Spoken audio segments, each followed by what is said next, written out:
Je m'appelle Audric, je vais avoir 22 cette année. Ok. Je viens d'un petit village qui s'appelle Confolens. Je sais pas si tu as déjà entendu parler.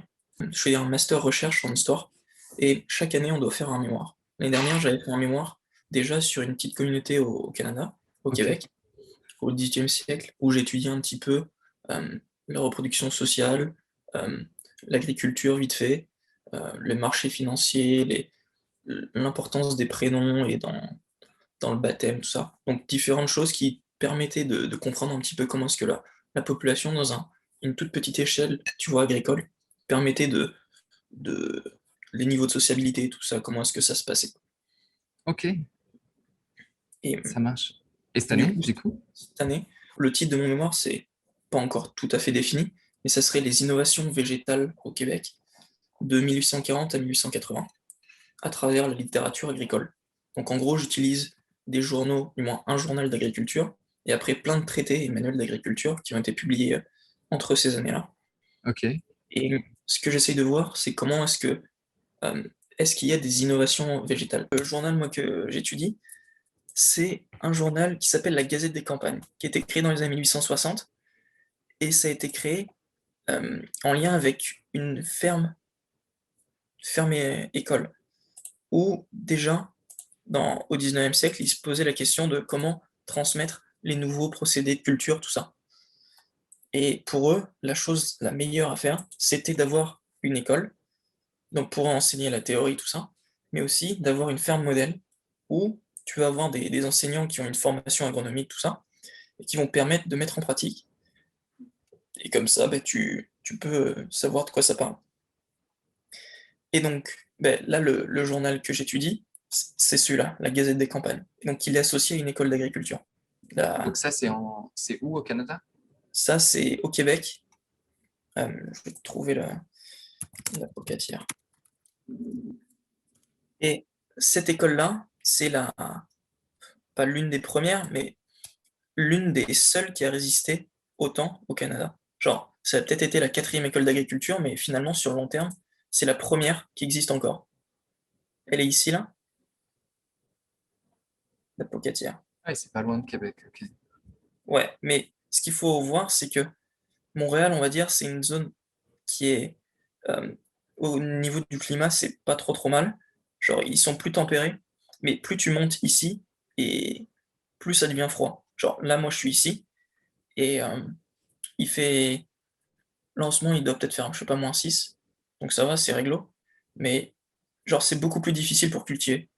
Et donc, c'est pour ça, je trouve que les enjeux qu'ils avaient, c'était vraiment intéressant de comment arriver à cultiver dans un endroit où, ben, finalement, ta saison pour cultiver, c'est de mi-mai jusqu'à fin août. Parce qu'après, il y a les gelées qui arrivent et donc ça compromet les récoltes ou toute autre chose. Donc voilà. Donc à cet endroit-là, ils ont fait une école d'agriculture et donc il y a le journal qui vient. Mais c'est pareil, le journal, je sais pas forcément trop la répercussion qu'il a sur les personnes parce que dans les années 1850, tu vois, il y avait peut-être une personne sur deux au Québec qui savait lire. Et donc dans la paysannerie, il y en avait ben, pas beaucoup, quoi.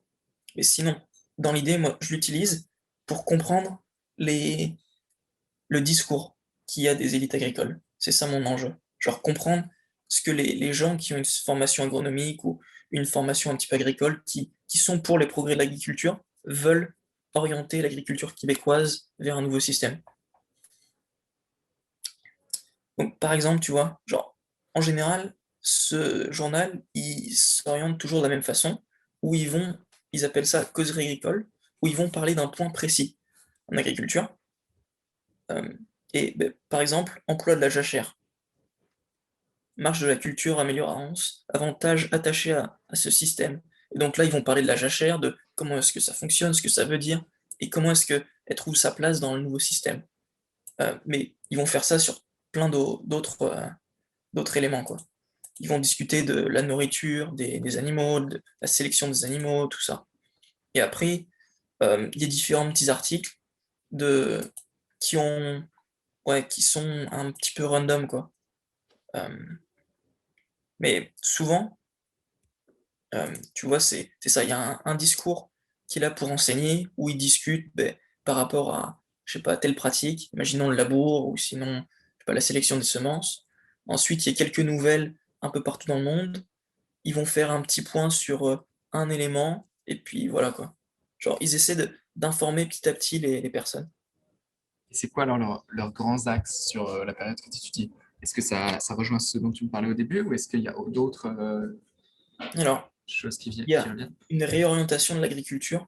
À l'origine, tu vois, ce qui était principalement cultivé, c'était le blé, jusque dans les années 1815 et après il y a eu des ce qu'ils appellent la mouche à blé, qui est un insecte qui va pondre sur le blé et donc qui va faire pas mal de parasites et perdre le rendement. Et donc il y a une réorientation de l'agriculture vers un peu moins de blé et un peu plus du coup l'élevage devient un petit peu plus important. Ils vont faire un peu plus de d'autres cultures, mais le blé reste quand même toujours présent. Et donc ces personnes-là qui sont à l'origine du discours, dans les journaux, tout ça, eux, ils veulent à la fois une orientation vers plus d'élevage, mais aussi ils se basent toujours sur le modèle, anglais et européen où un système de rotation va permettre une intensification de la production.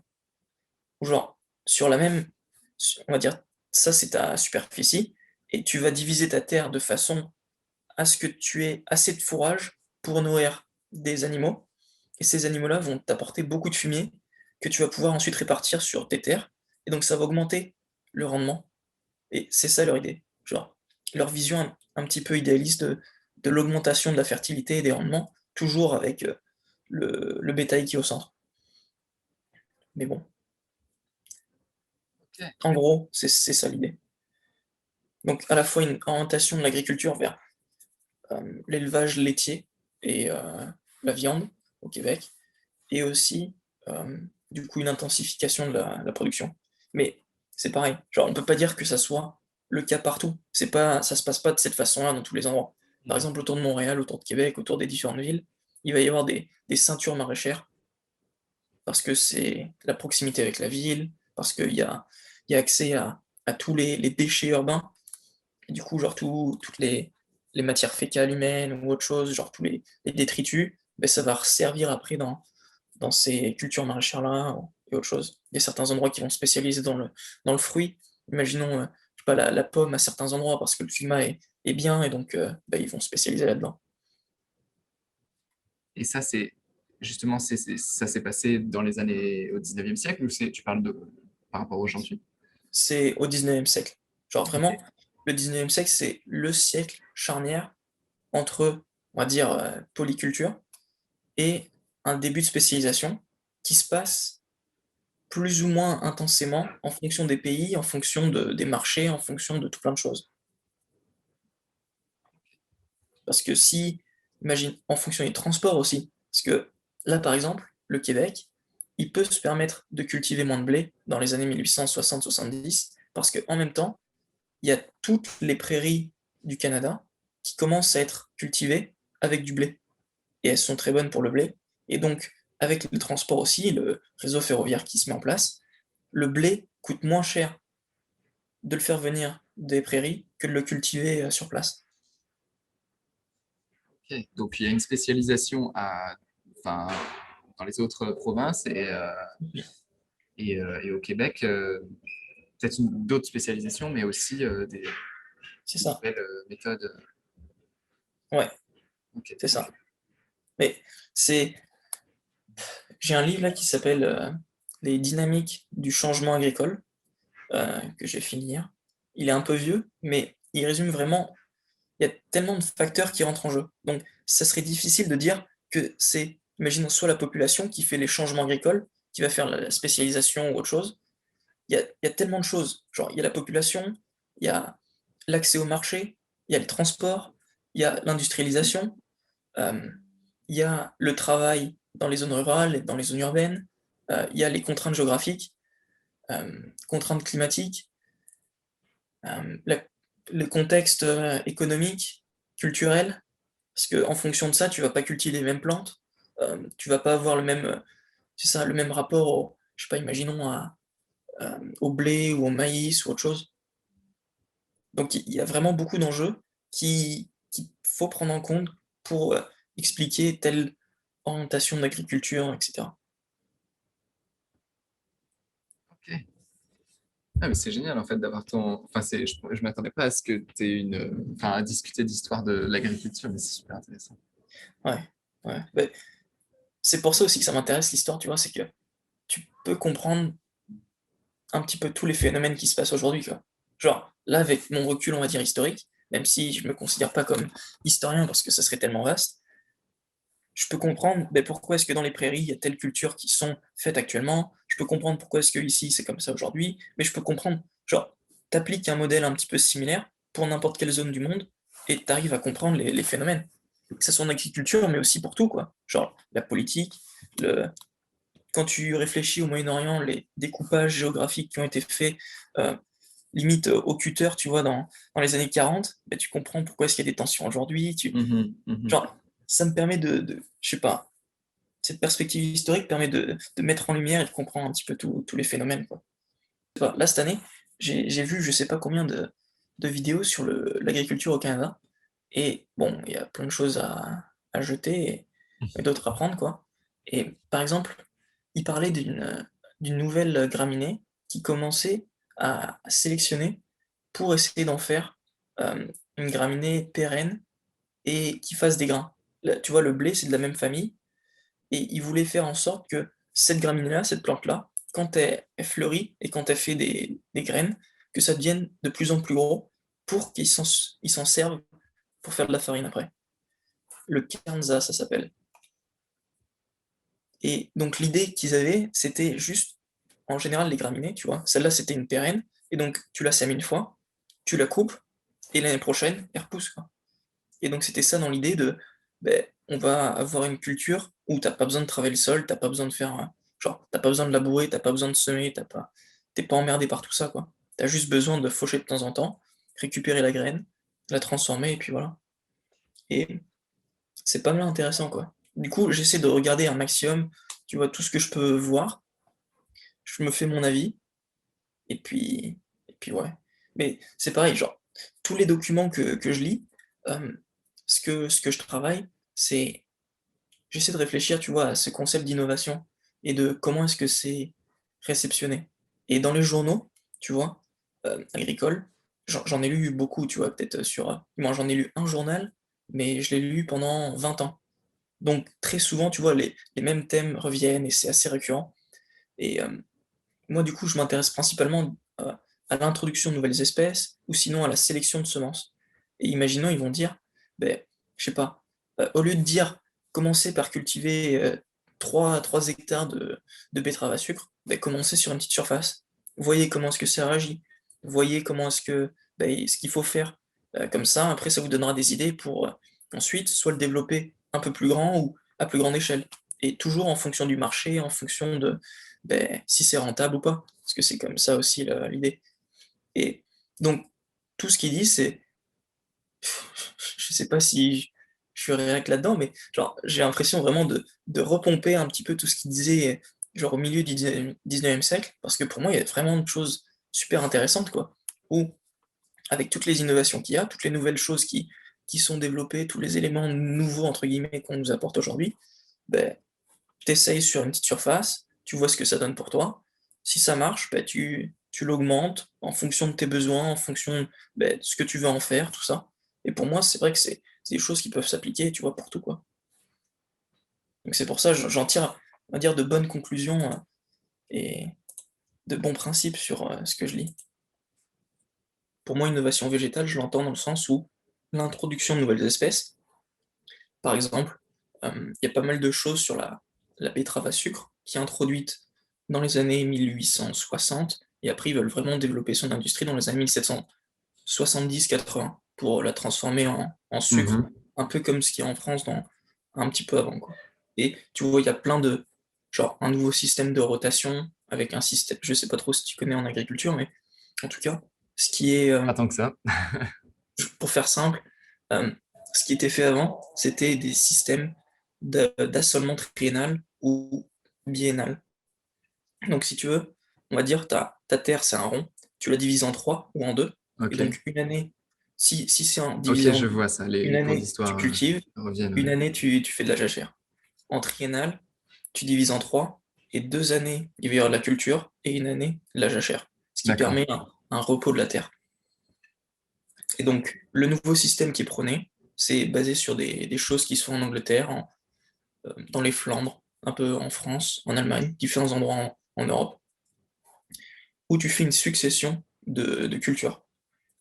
En général, tu vas commencer ta culture par, imaginons ils appellent ça des plantes sarclées. Donc ça serait des plantes que tu vas pouvoir sarcler, genre tu vois, tu enlèves les mauvaises herbes, et donc tu es obligé d'y passer très souvent, du style les betteraves, carottes, euh, topinambour, euh, qu'est-ce qu'il y a d'autre? Rutabaga, pommes de terre, Mhm. ouais, ce genre de choses-là. Donc tu fais ça, ce qui te permet de nettoyer ta terre, et ensuite tu mets une céréale derrière, du style blé ou autre, et après tu enchaînes, imaginons, bah, tu fais des prairies, ou en fonction de la longueur de ta rotation. Mais ça, tu pourrais demander à Lucille, Ok. c'est connu aussi.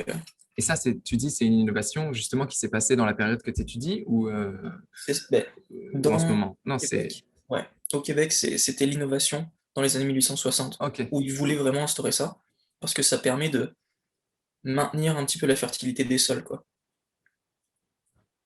Et en fait, enfin, c'est drôle que tu me parles de ces innovations-là, et enfin, moi, j'ai l'impression qu'on parle d'un truc qui pourrait être hyper actuel, quoi. Qu'aujourd'hui, on Mhm. pourrait dire, ah, mais en fait, ça, ce serait super bien de le faire, alors que, bien sûr, comme toi, t'étudies, du coup, on le connaît depuis enfin, C'est ça, des siècles, mais du coup, ça revient, c'est des choses qui reviennent aujourd'hui, dans l'agriculture, dans les nouveaux modèles d'agriculture. tellement. Ben, il y a l'agroécologie, tu vois, c'est pas un concept qui est très ancien, quoi. Du moins, c'est pas un concept nouveau, je veux dire. C'est c'est ancien. Et même, j'ai un livre là. Attends, je te le récupère.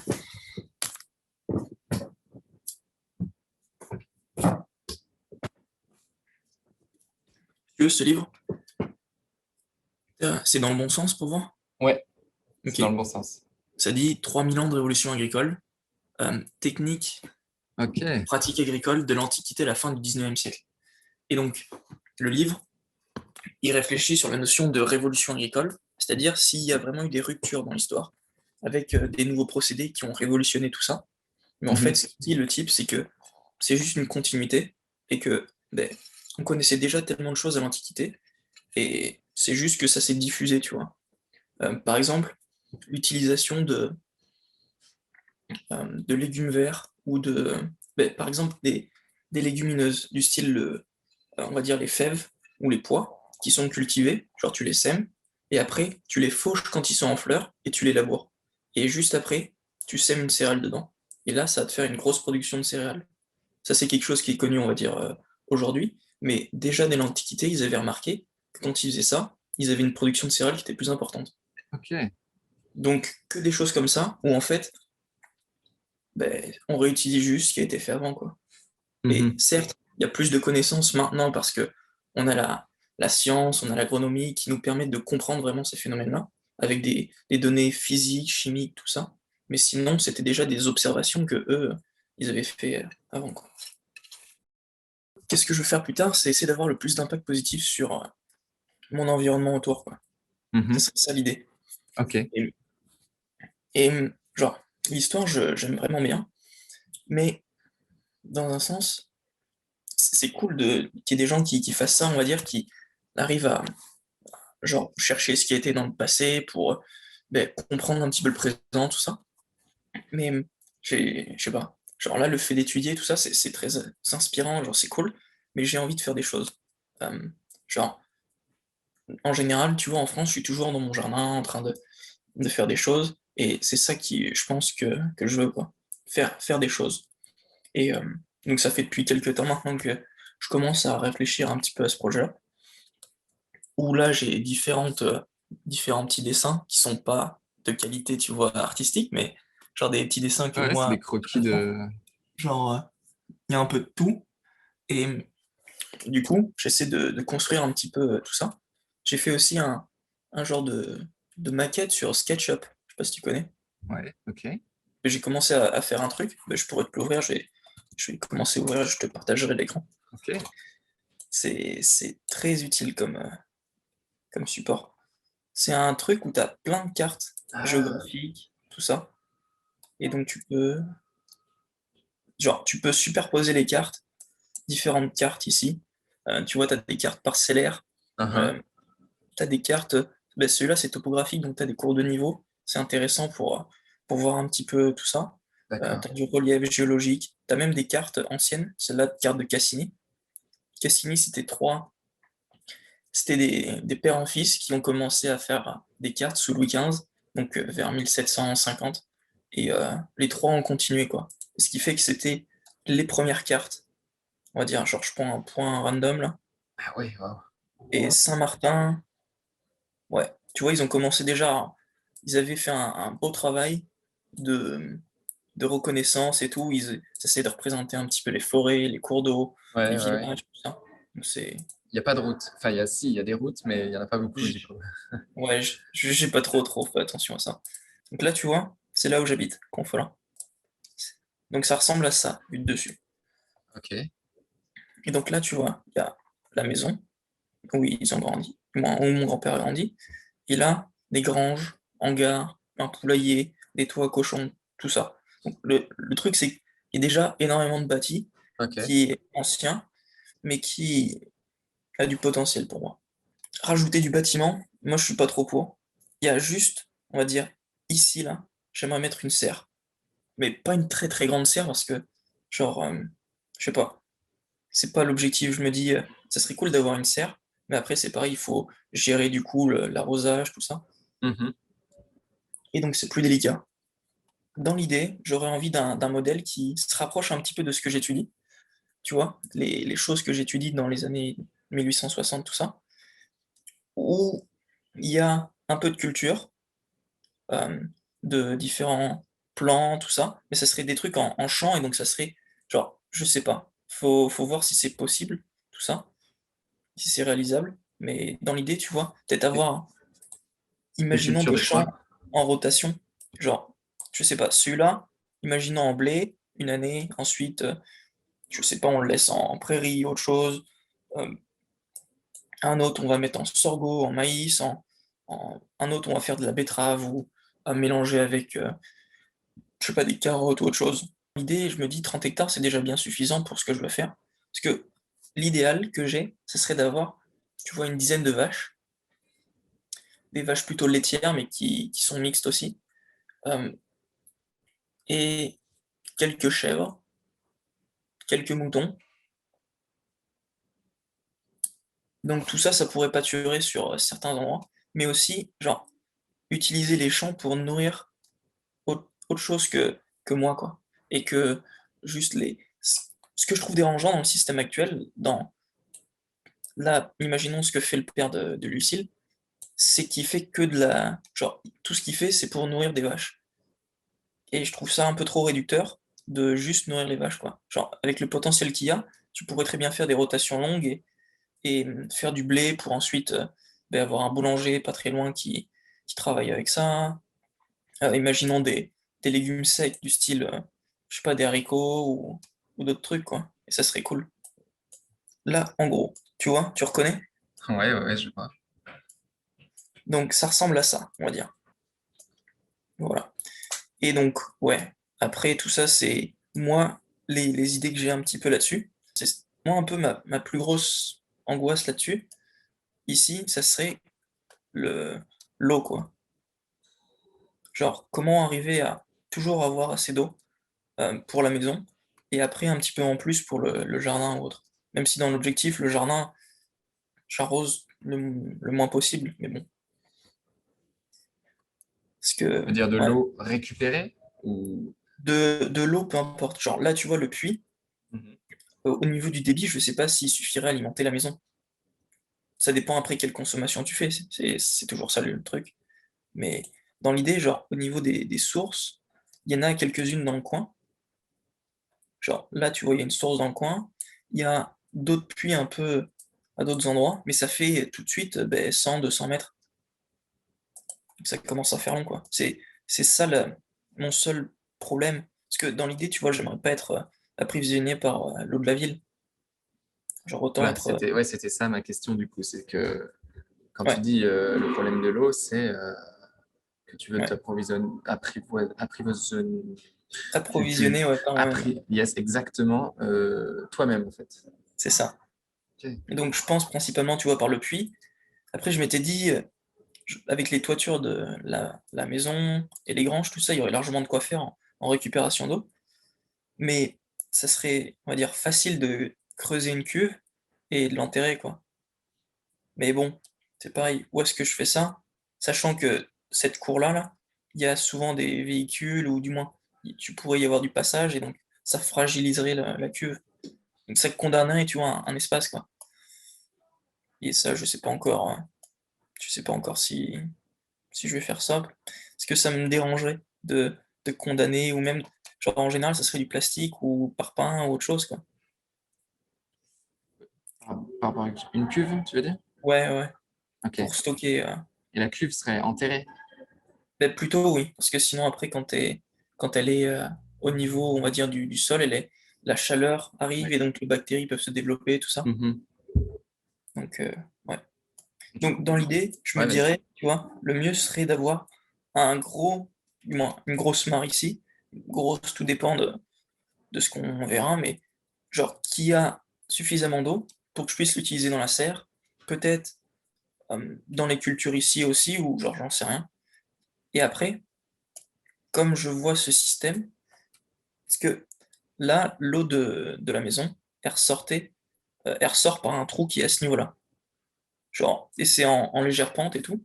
Donc je me dis, faire des genres de, pas de cuves, mais des genres de petits bassins qui soient premier qui reçoit l'eau du coup usée de la maison.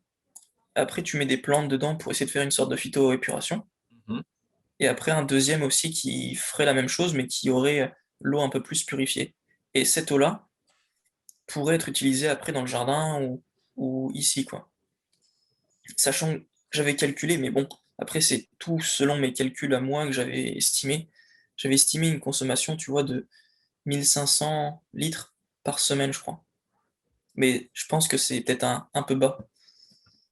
Et donc, en fonction de ça, tu vois, genre, ça remplirait, ben, imaginons cette cuve-là. Et donc, les deux, ça serait l'idéal d'avoir ces trucs-là remplis après, je sais pas, 2 semaines de consommation d'eau ou autre chose.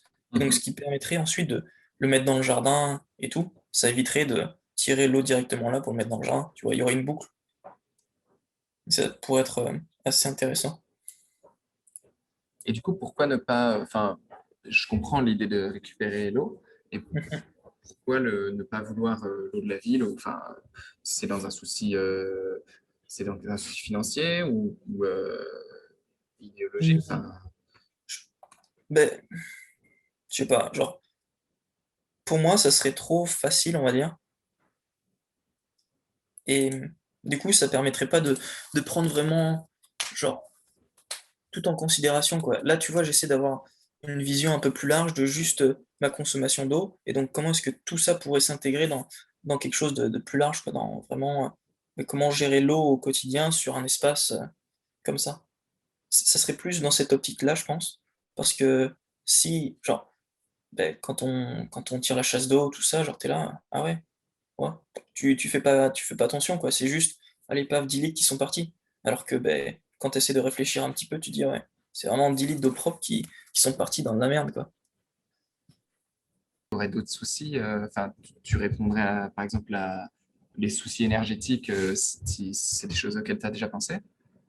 Ouais, ouais, j'ai essayé d'y penser. Je me dis peut-être des panneaux photovoltaïques sur au moins quelques-uns sur un pan de grange, ou sinon une petite éolienne à un endroit. Mais bon, ça, je sais pas. Parce que le truc, c'est qu'on est déjà branché à l'électricité actuellement. Genre, on a de l'électricité avec EDF, tout ça. Donc, je vais dire, ça sera pas ma priorité pour le moment, mais dans l'idée, j'aimerais vraiment y réfléchir, quoi. Ouais. Mais bon, après, c'est pareil, tu vois. Genre, je me dis, ça, je tomberai sûrement dans la facilité et j'accepterai et je me tracasserai pas pour ensuite voir comment est-ce que je pourrais faire en sorte que je sois indépendant énergétiquement. Tu veux dire que si j'ai déjà accès à l'électricité maintenant, genre, est-ce que je vais me dire plus tard, quand j'aurai 3 millions de choses à faire, Uhum. est-ce que je vais me faire chier pour essayer de trouver Ah une oui. source d'énergie à moi, quoi. Du coup, c'est quoi? C'est que tu te dis, c'est pas sur ça que je vais me concentrer ou tu vas régler le problème dès le maintenant? Enfin, Je sais pas. Le truc, ouais, il faut que je pense que je me focalise, tu vois, que je me dise, bon, ça c'est l'enjeu principal, ça, je pourrais voir en temps et en heure, genre j'aurai un peu plus le temps. ok. Et donc, je considère que, on va dire, l'électricité, je pourrais y revenir un peu plus tard. Ces zones vertes là, c'est le jardin. Donc il y a déjà un grand jardin. Et en fait, le champ qui est ici là, celui-là, il y a peut-être 2 3 ans avec mon père, on l'a coupé en deux. On a fait une séparation à ce niveau-là, et ça on l'a laissé en prairie, et Mhm. on y a mis des moutons, des wessons pour le moment, et puis on verra après. Et ce champ-là, on l'a divisé et on a mis des rangées d'arbres. On a planté peut-être, je sais pas, 80. Parce que là, mon grand-père avait déjà fait un verger, il y Ok, a ah oui. 20 ans, et du coup, on a planté des rangées d'arbres sur ces lignes-là, là, tu vois, avec 5 mètres d'espace entre, et entre-temps, là, on cultive des bandes au milieu. Qu'est-ce que Vas-y. ça pourrait être fait de mettre des cultures dans les vergers ou est-ce que c'est quelque chose qui pourra plus se faire justement? Beh, à voir comment est-ce que ça évolue, comment est-ce que les arbres grandissent. Mais la ferme du Bec et Loin, en général, ils font pas mal de cultures sous les arbres. Et à mon avis, tu vois, si on garde les arbres où il y a assez de lumière qui passe entre, je Mhm. pense pas que ce soit trop négatif. Et puis même, genre là, tu vois, en ce moment, entre cette ligne-là et cette ligne-là, il y a 5 mètres.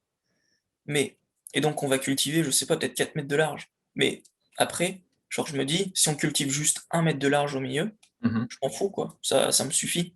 1 mètre de large sur 60 mètres de long, ça fait déjà 60 mètres carrés, ce qui est pas mal. Et tu fais ça fois 4, ça te fait 250 mètres carrés au minimum quoi. Ouais. Et du coup, la ferme du Bec et Loin, enfin, ils font de la permaculture. Toi, c'est Mhm. quoi ton avis ou peut-être tes projections pour de la permaculture Alors, moi je suis pas trop orienté, je me dis maraîchage. J'ai pas trop envie de faire du maraîchage, parce que j'ai l'impression que c'est beaucoup trop de boulot pour peu de genre, peu de rendu. Tu te fais chier pour, faire beaucoup de choses et au final, tu en tires pas grand-chose. Et on voulait cultiver tout le jardin. Et le jardin, c'est tout ça, quoi.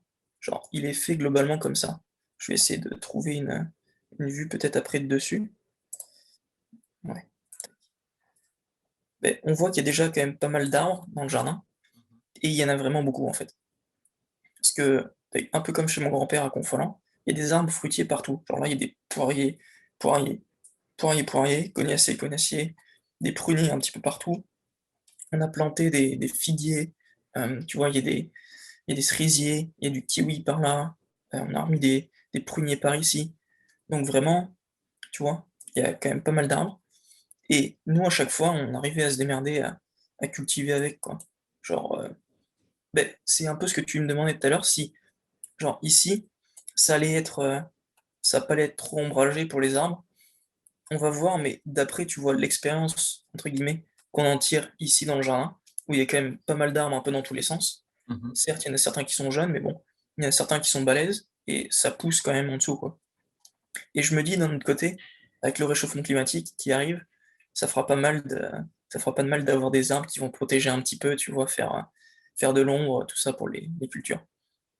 En général, tu vois, on cultive cette bande-là, là, où mon grand-père met souvent des patates. Et après, mon père, avant, il faisait peut-être, 1 année sur 2, il cultivait ça ou ça et il le cultivait en chou, principalement, chou vache, pour les feuilles et pour le donner à nos animaux. Et ce qu'on s'est dit il y a 2 ans, c'est: «Bon allez, on va tout cultiver, quoi». Genre, on va essayer de faire en sorte que tout puisse se cultiver bien comme il faut. Et donc, on avait mis des bâches plastiques pour tuer le chien-dent et certaines herbes. Peut-être pas le truc le plus écologique, mais bon, c'est ce qu'on avait sous la main et ça a été assez efficace. Et on l'a laissé peut-être, je sais pas, 1 an et demi et en fait, il y avait des bâches plastiques là, sur cette partie-là, et sur cette partie-là, parce qu'on les avait pas cultivés. Et du coup, l'année dernière, on avait pas mal, on avait semé du melon d'eau dans des godets, tout ça, ou dans des pots, mais des quantités assez impressionnantes. Et j'en avais planté dans le champ ici, ils ont rien donné. Et après, je me suis dit, merde, il m'en reste, je sais pas, peut-être une dizaine de pieds. Et là, la bâche plastique, des fois, il y avait des trous, des petits trous genre pas Ok. forcément très grands, peut-être de 10-15 centimètres, ou sinon, elle était juste fendue, et j'ouvrais, j'ai planté, tu vois, le melon d'eau. Ce qui fait que j'ai dû en mettre, peut-être, je crois qu'il devait y en avoir 3 ici, peut-être 4, et là, il devait y en avoir 5. À mon avis, tu vois, il n'y avait pas plus de 10 pieds, maximum 12 pieds. Et ils se sont... Bon, faut dire que mon père a arrosé un petit peu aussi, genre avec le pluie, il a arrosé de temps en temps, et c'était fou. Genre, ils ont recouvert le plastique en un temps, et chaque pied, tu vois, il a fait, je crois que c'était, j'avais calculé, c'était à peu près 20-25 melons d'eau. Et ce qui fait que, genre, à la fin de l'année, on en avait, je crois que c'était 250. Mais on était, merde, qu'est-ce qu'on va en faire maintenant? C'était fou. Je me suis dit, bon, je vais juste tester, on va ouvrir un petit peu la bâche et mettre ça dedans, voir ce que ça donne. Et ça, ça a produit de ouf, quoi. Alors, à mon avis, tu vois, il y avait plusieurs facteurs. Genre, la terre est quand même bonne. C'est une terre argileuse un peu lourde, mais ça, moi j'aime bien. Et le fait que, genre, il y ait la bâche, ça permet déjà de limiter la concurrence, tu vois. Genre, il y avait juste le melon d'eau qui poussait. Donc là, il a pu se plaire. Et bah, il craint pas de la chaleur. Pas du tout. Mais je pense qu'il a dû, sous la bâche, il a dû conserver de l'humidité ou quelque chose. Parce que dans le champ, tu vois, il y avait pas les mêmes conditions, du coup, il était en plein champ, mais il était toujours, du moins, il était exposé à la chaleur aussi, mais comme si c'était beaucoup plus sec, quoi. Et donc le fait qu'il y ait de l'humidité, que mon père aussi arrose de temps en temps, ça a dû pas mal jouer et s'est bien développé Si c'est aussi. parce que j'avais vu, il me semble que j'ai vu justement une ferme, je sais plus le nom, mais c'est au sud de Limoges, pas si loin que ça, entre Limoges et Bordeaux, qui travaille avec une méthode où ils ne labourent rien du tout. Mhm. Peut-être que ça doit te dire quelque chose. Ils mettent juste des bâches plastiques ou des bâches sur leur Ouais, terre. Ils plantent dedans les semis et ils laissent pousser. Et en fait, ils n'ont rien à faire. Ils font rien, quasiment. ouais. Un peu. Ouais. Ça revient quand même, on va dire, à la mode, le s- cultiver sur sol vivant. Je crois que ça doit être ça, pas mal de choses. Et c'est dans l'idée de la permaculture, tu vois, où tu mets des débris, du foin, du BRF, de la paille, tout ce que tu trouves, des feuilles, pour recouvrir ton sol. Mais ouais, on essaie un peu d'expérimenter ça, nous, dans le jardin à Confolens, qu'on a, où ça fait depuis quelques années où je dis à mon père, bah, vas-y, on bêche pas cette année le jardin et on va voir ce que ça donne. On a paillé, ça fait déjà quelques années qu'on paille et ça va être pas mal. Mais ouais, dans l'idée, ouais, travail du sol, oui, ça paraît bien comme ça, donc à voir. Et faut essayer, quoi, pour voir ce que ça donne dans son contexte à soi, avec Mhm. ses techniques, ses propres façons de faire. Mais ouais. Parce que, tu vois, avec mon père, on fait pas mal de confitures. Ah, ok. On fait de la confiture de mûre, de melon d'eau, de coin, du moins de la gelée de coin. On fait confiture de framboise, fraises, prunes, cerises, des fois quand on en a trop. Euh, Qui viennent du jardin. Tout qui vient du ouais, ouais. jardin, du coup. Ce qui Ok. fait que des confitures, je pense, à la maison, quand c'est la saison, il y a plein de placards qui sont remplis de confitures. Ouais. Il y en a vraiment des kilos, quoi. Et on stérilise aussi, tu vois, les légumes du jardin, quand il y en a beaucoup, on fait des grosses ratatouilles ou autre chose. Ouais. Bon, Ouais. peu Ok. importe. Mais dans l'idée, ça fait ouais, peut-être 3-4 ans que je me dis, genre, c'est cool de faire ça, mais on est quand même dépendant du sucre. Et le Mhm. sucre, nous, on l'achète en magasin, tu vois, et en général, c'est le moins cher, parce qu'on va en utiliser 40 kilos. Mhm. Et c'est con dans un sens d'avoir des bons produits, mais après de mettre de la merde à côté, quoi. Ouais. Et c'est pareil, genre, quelle est la solution? Parce que le sucre, on n'en a pas sous la main, quoi. Tu peux faire du sucre bio, mais c'est pareil, il va venir des Caraïbes, Il va venir du Ouais. Brésil ou je sais pas où. Et ben, vous achetez du sucre de canne ou du sucre Je pense que blanc? c'est betterave. Ouais, Betterave. parce que du coup, moi, enfin, le sucre, ça me permettait aussi d'avoir, si tu veux, d'ouvrir un peu la réflexion qui était pour les fruits, était assez, tu vois, centré sur le local, Mhm. et du coup sur la région de Limoges, parce que bah, moi, c'est mon territoire et c'est mon terrain. Et le sucre, ça me permet d'ouvrir un peu cette question, à la fois sur un peu un autre sujet, tu vois, le sucre, même si ça vient quand même d'une production agricole ou d'une production il y a quand même des questions peut-être plus industrielles derrière ou de Mhm. transformation. Tu vois, il y a déjà une étape de transformation, etc. Et il y a aussi la question un peu d'internationalisation des échanges et tout ça, parce que, bah, en effet, si je veux utiliser du sucre bio, je suis obligé d'acheter du sucre de canne. Donc, mon sucre, il est obligé de venir du Brésil. Donc, c'est un choix. Si je veux que mon produit soit bio, bah, je dois faire le choix de l'avoir fait importer du Brésil. Maintenant, je suis entré en contact avec une asso qui aide les agriculteurs à faire leur transition en bio.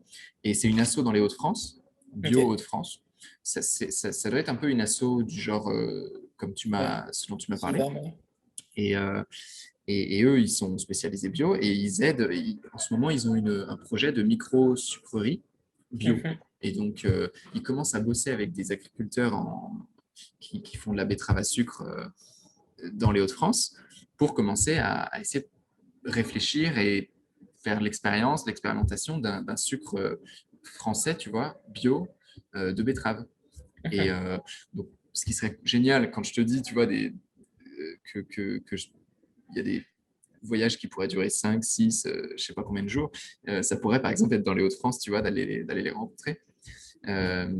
Et du coup, c'est une question super intéressante. Ouais, c'est la moitié de la confiture. Donc, enfin, Mhm. ça dépend de tes dosages, Ouais, mais en gros, c'est ça, enfin, une bonne portion, quoi. dans l'idée, c'est la moitié de la confiture, donc du produit. Donc, c'est super intéressant d'y réfléchir. Ouais. Ouais, mais tu vois, je suis d'accord, même si, tu vois, dans l'idée, c'est bien, tu vois, qu'ils fassent ça, qu'ils développent tout ça. Mais justement, tu as une ultra spécialisation de la betterave dans le nord de la France, Ouais, nord-est de la France. Ce qui fait que, ben, c'est cool, mais d'un point de vue local, genre, c'est con qu'on ne puisse pas avoir notre filière, entre guillemets, tu vois, de betterave. ouais, ouais, ouais, ouais. Bah, c'est un Et, peu la. Ouais, ouais. C'est des ben, questions. genre, je vais essayer de récupérer des graines de betterave sucrière prochainement. J'allais dire, pour faire des tests, mais à mon avis, tu vois, je sais pas si j'arriverai à tester grand-chose parce que il faut distiller, il faut le broyer, c'est un procédé super long. Pas pour Mais faire pousser la betterave, mais pour la transformation, tu veux dire. pour la transformation, Ok, hein. ouais. Mais là, tu vois,